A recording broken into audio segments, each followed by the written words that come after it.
Open your fridge right now. Actually picture it in your head. Something's shoved in the very back that you honestly forgot you bought. Something in a container is growing a color it's not supposed to be. And somewhere in there is a jar of pasta sauce you've now bought 3 separate times because you could never actually see the first 2 behind everything else. Here's the thing, that's not just you being messy. A major Japanese appliance maker actually surveyed real households about their fridges, and over 70% of people said they feel stressed or frustrated by how their own fridge is organized. 7 out of 10 people standing in front of their own kitchen, quietly overwhelmed by a box that's supposed to be helping them get dinner on the table, not adding to their mental load. So today we're borrowing from Japan's actual organizing professionals. They're called Seiri Shuno advisors, and it's a real licensed profession over there. People study and get certified to do this for a living. It's not a lifestyle influencer thing. It's closer to a trade. We're using their real specific methods to fix 10 American kitchen disasters, the exact ones that show up in almost every suburban kitchen from coast to coast.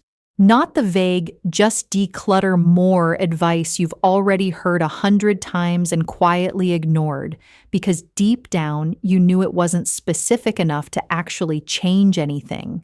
These are actual rules these professionals use with actual paying clients, in actual homes that look a lot like yours. Let's get into it. Trick 1. The 70% fridge. Only fill it 7/10 of the way full. Not because that's a nice round number to say on camera, but because a fridge packed edge to edge can't circulate cold air properly. And when you physically can't see past the front row of containers, you forget what's sitting in the back row within about a week. So the rule breaks into 3 parts. First, leave visible gaps. Treat full as 70%, not 100. Second, everything goes into clear containers with a label on it, so you're looking through your food to identify it, not digging through opaque tubs, hoping you guess right. And third, and this is the part almost nobody actually does, organize by how long something lasts, not by whatever looks tidy in the moment. Jars that basically last forever, your soy sauce, your capers, your olives, your condiments with a shelf life measured in months, those go in the deep back corner where you don't need daily access to them.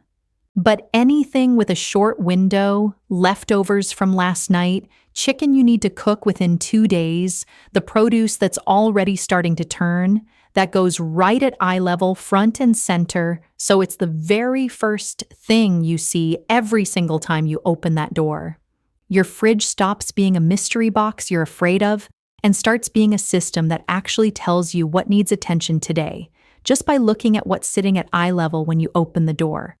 Trick 2, the junk drawer isn't a discipline failure, it's a missing floor plan. You know the drawer, rubber bands tangled up with dead batteries, a takeout menu from a restaurant that closed 2 years ago, one lonely scissor blade that you swear used to have a partner somewhere.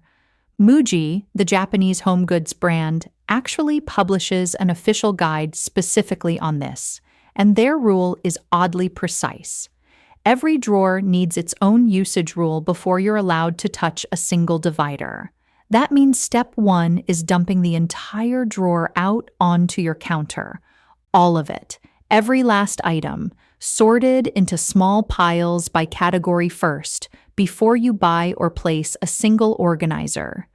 Only after that do you bring in dividers, and you size each little tray to match the actual pile it's holding, not the other way around. Most of us do this completely backwards. We buy a cute divider set from a store first, and then try to cram our existing chaos into whatever shape it came in. Sort first, contain second. That's the entire trick, and it's the part everyone skips, because emptying a drawer feels like it's going to make more of a mess before it makes less of one.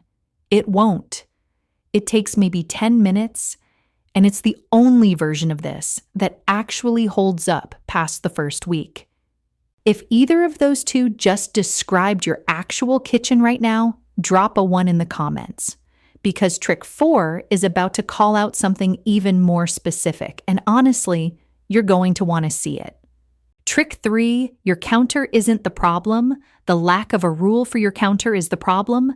Every kitchen has that one landing zone, mail, keys, your kid's field trip form, a receipt you're saving for absolutely no reason at all. And here's what's actually interesting. Japanese organizers don't tell you to ban this from happening. They know it's going to happen, no matter what you do, because that's just how a household moves. Instead, they give that landing zone a container and a rule.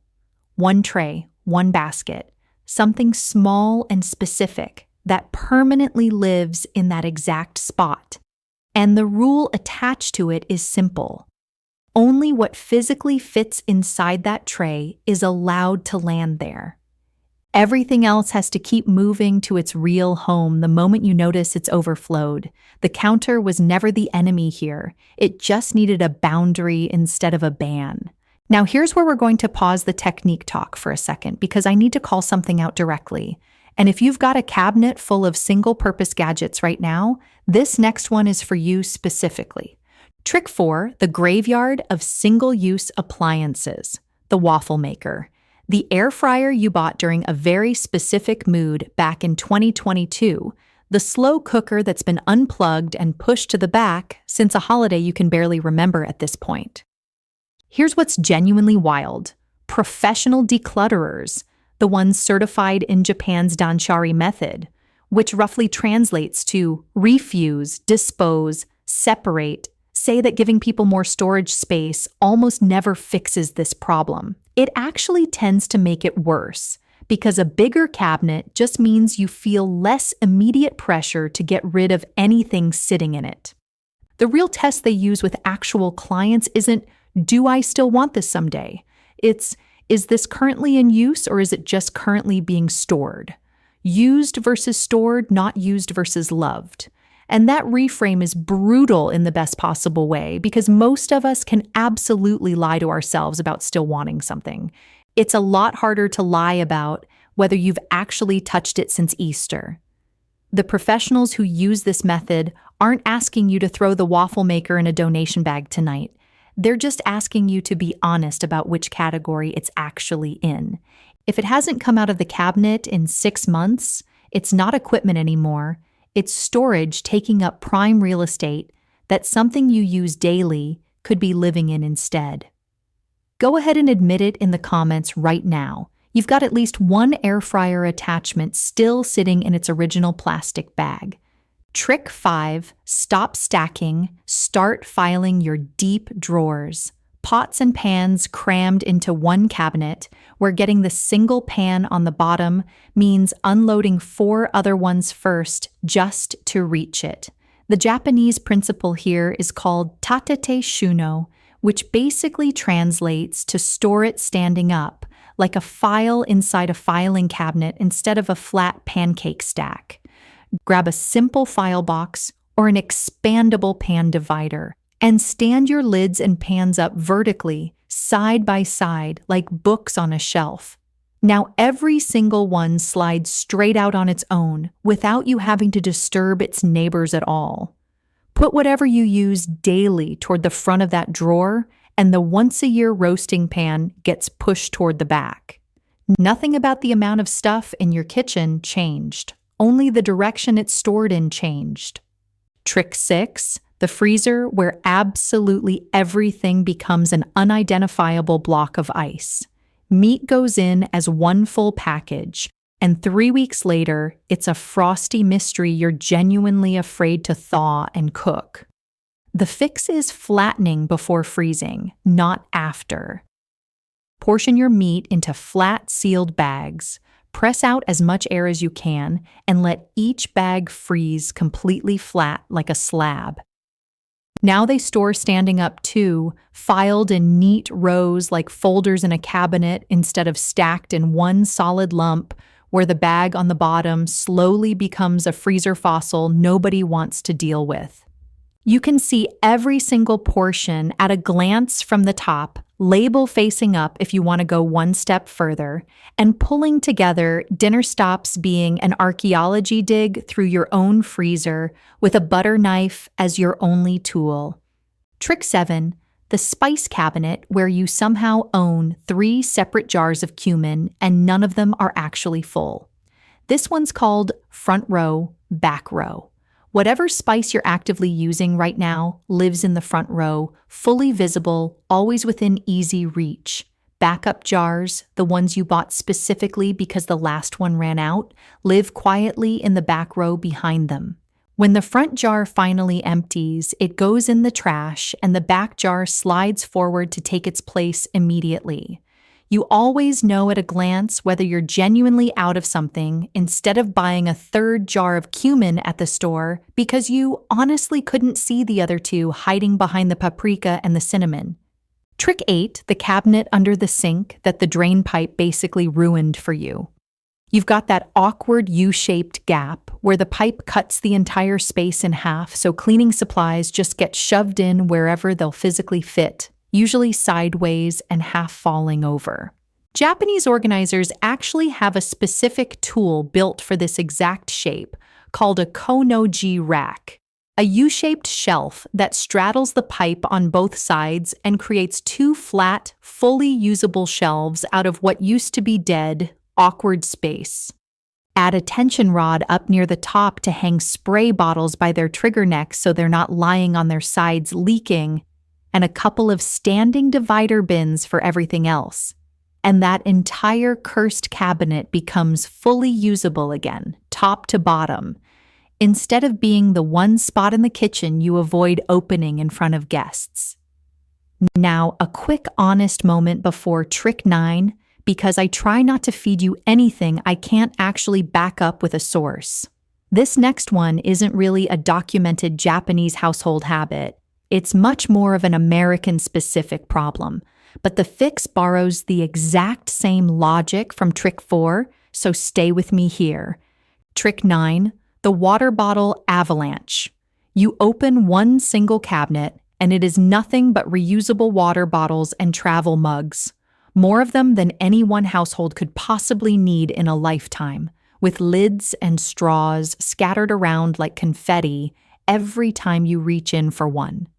This is genuinely more of an American thing than a Japanese one, and I'll say that up front rather than pretend otherwise. But the fix borrows directly from that used versus stored test from earlier. Sort every single bottle into I actually grabbed this weekly, or this has been sitting untouched since a 5K I ran 2 years ago. Store the keepers standing up, filed exactly like the pans in trick 5, and give all the loose lids and straws their own small labeled bin so they're not just loose ammunition flying out every time that cabinet door opens. Trick 10, and this is the one that actually explains why nothing you organize ever seems to stay organized for long. It's not that you did any of this wrong. It's that organizing was never meant to be a one-time event to begin with. Japanese organizers pair every single system they build with something called reset time, a few quiet minutes, at the same time every day, usually right before bed or right after dinner, where you simply walk through the house and return anything that wandered back to its actual assigned home. Remember that tray from trick 3? This is the moment it actually gets used. You empty it back out every single night so it never becomes a second junk drawer. The shoes by the door, the mail pile that crept back onto the table, all of it gets swept back into place in the same short pass. This isn't a deep clean, and it doesn't even really count as cleaning. It's just quietly returning the day's stragglers before they get the chance to turn into tomorrow's much bigger pile. That 5 minutes, done consistently, is the entire difference between a kitchen that stays organized for exactly 3 days and one that stays organized indefinitely. It's not a bigger system you're missing. It's just this one small habit, repeated on a loop, that every other trick on this list is quietly depending on to actually hold. So here's the whole thing, in one sentence. Everything needs a home. Everything needs to be visible at a glance. Whatever you use, most often goes front and center, and vertical beats stacked every single time. None of this required a single trip to a fancy container store, and none of it required you to become a different, more disciplined kind of person overnight. This was never about owning less.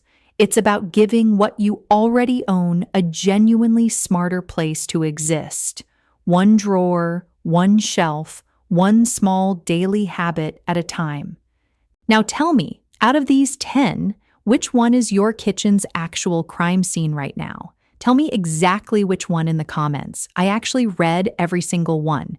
And if this helped even a little bit, hit like so more people dealing with the exact same fridge chaos can actually find this video. Subscribe if you want more of these deep dives into how other cultures handle the spaces we live in every day. I'll see you in the next one.